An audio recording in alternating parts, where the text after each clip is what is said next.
presented by MRS Music. जो बना लगा चवालू बना लगा चवालू बना लगा चवालू पगे जो बना लगा चवालू पगे जो बना लगा चवालू पगे लगा चवालू पगे खाइबो छोरी हमें घपा घपागे खाइबो छोरी हमें घपा घपागे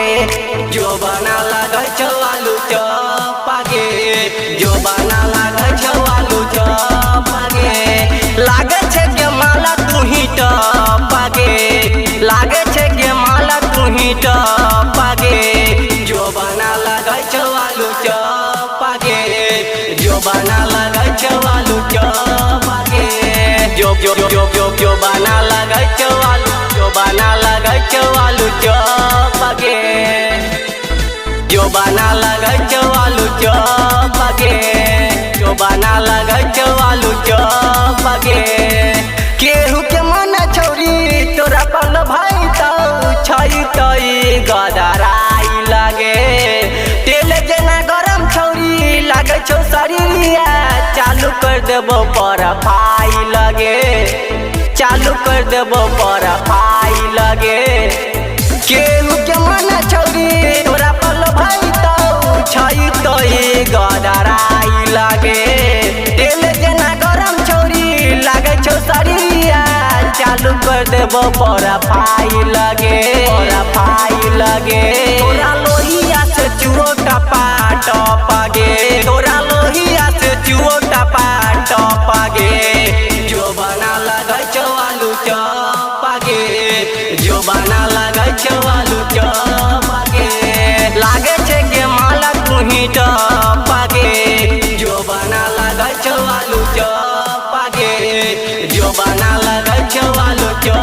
पागे जो बना लगा चवालू बना लगा चवालू पागे जो बना लगा चवालू पागे जो बना लगा चवालू पागे होठवा के लाली पर भेलियो दीवाना अनिल के करी है नहीं माना गे राइटर सहनी रोशन कह छो बिनैया देखबो हम ही तोहर खजाना गे हम ही तोहर खजाना गे होठवा के लाली पर भेलियो दीवाना अनिल के करी है नहीं माना गे राइटर सहनी रोशन कह छो बिनैया देखबो हम ही तोहर खजाना गे